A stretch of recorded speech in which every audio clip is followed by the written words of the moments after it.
What's good, everybody? It's been quite a while since I've actually made any videos or been talking to a camera, but I'm back. It's really good to be back because I've been wanting to make videos like this for quite a long time, but I really didn't get the chance to do so because of COVID and everything that just happened within the past months. March was the last time that I was actually here in New York City, but now it's been 5 months and I'm finally back. Today marks the 3rd week that I got back. Classes started last week, and I mean, even though they're online, it wasn't that bad because everybody seemed to be in it together, making, you know, kind of a sense of community, and now I'm just comfortable with it. If you haven't noticed, my hair has significantly grown. It is very long, it comes past my chin. 8 months in the growing. 9 months now, actually. I look like a completely different person. That's what a lot of people tell me. I mean, I also see it myself. But more than that, I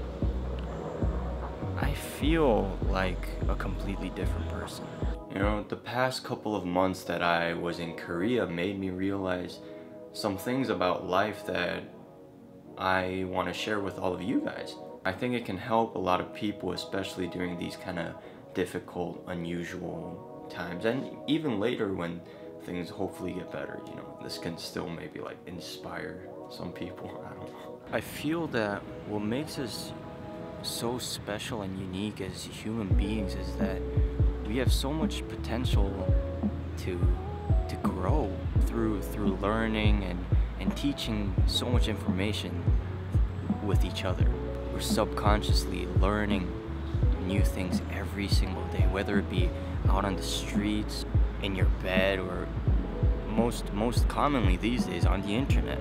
In the term of growing, the potential to grow, I guess you can put it into 2 different categories. There's firstly growing old, which is something that you can't really control, but then there's also the second way that we grow is, you know, growing up. And there's a catch. Growing old and growing up is not the same thing. It's inevitable that we grow physically because we're genetically designed that way, but to grow up both mentally and spiritually, that's a choice that we have to make. Growing up boils down to the basics of living. It's how we perceive things, it's how we interact with people, it's how we think about ourselves. And growing up, it doesn't just come like by the flip of a switch. It doesn't happen like that. It comes with the daily choices you make and how you understand certain things in life. My goal with this video is to hopefully leave you with a message that can make you think about how you can better yourself. The key to self-growth is to not complain about reality, but to accept and face it. And the first step to accepting and facing the truth is to put a positive lens on situations. You need to be able to assess the situation from a third person's view, not from a first person view. That's the difficult part. As human beings and as people, we're so emotionally charged that it's really hard to view a personal problem as impersonal. So when we're faced with a situation that is less than ideal, you know, our instinct behavior is to get mad, it's to get upset, it's to get anxious. You know, that's just the way that we're wired inside of our brains. We end up complaining about how life is, and we fall through this endless negative pit that just gets darker and darker. In your life, you're always going to be faced with problems. They're bound to come up in your life, but it's your choice whether you're going to complain about it, you're going to be upset about it, or you're going to be an adult about it and you're actually going to deal with the problems yourself.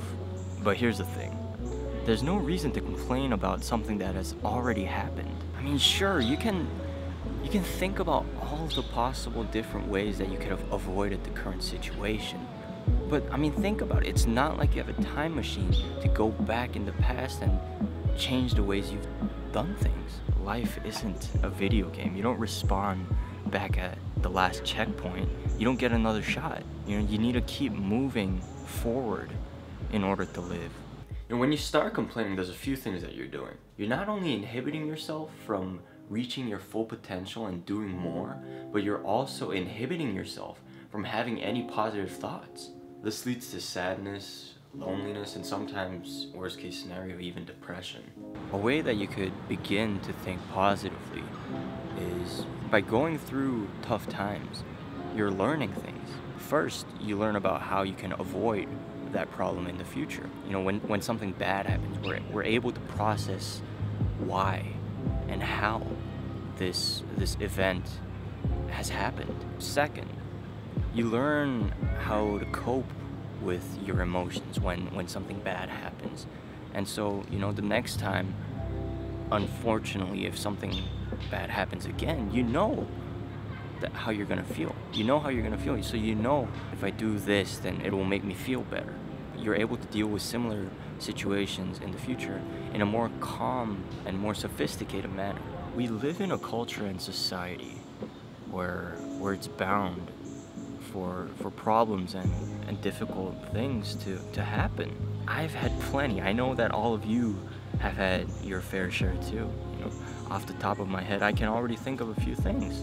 Senior year of high school, when I was writing all of my college applications, the University of Southern California was my dream school. It was the #1 film school in the world, and I wanted to go there.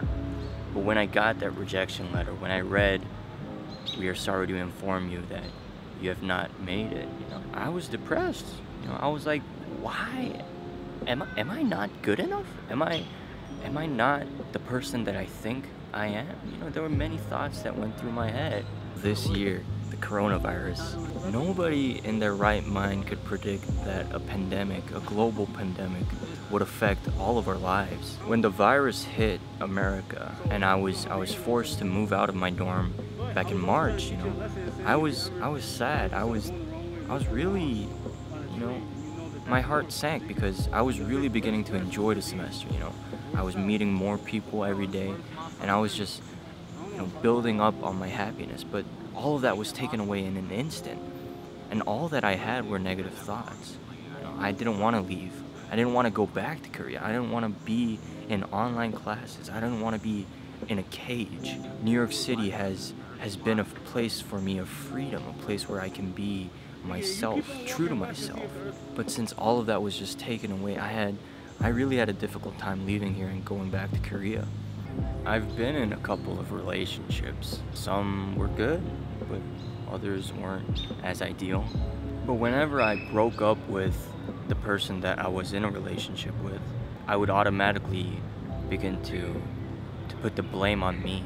I would fall into this pit where I'm just thinking to myself, I wasn't good enough. I wasn't the person that they needed me to be, or you know, it's just all my fault. And I was in a constant state of depression and sadness and loneliness. Those were really difficult and dark times for me. I'm pretty sure all of you have had similar situations to some extent, and maybe even reacted the same way that I did. But now that I look back onto it, there was absolutely no reason for me to get upset about how things went. I couldn't control the situation. I'm not one almighty being that like directs everything, you know, that's not me. But I know what I am, you know, and I know what I could do and what I can do. I can control how I react to situations. You can choose to get upset. You can choose to be sad. You can choose to be mad. But what good does that do to you? You're constantly gonna be regretting and blaming yourself for all the things that happened if you let the darkness take over. I know that I'm not going to be able to help anybody, especially myself, if I'm down in a dark place. So I need to be the light.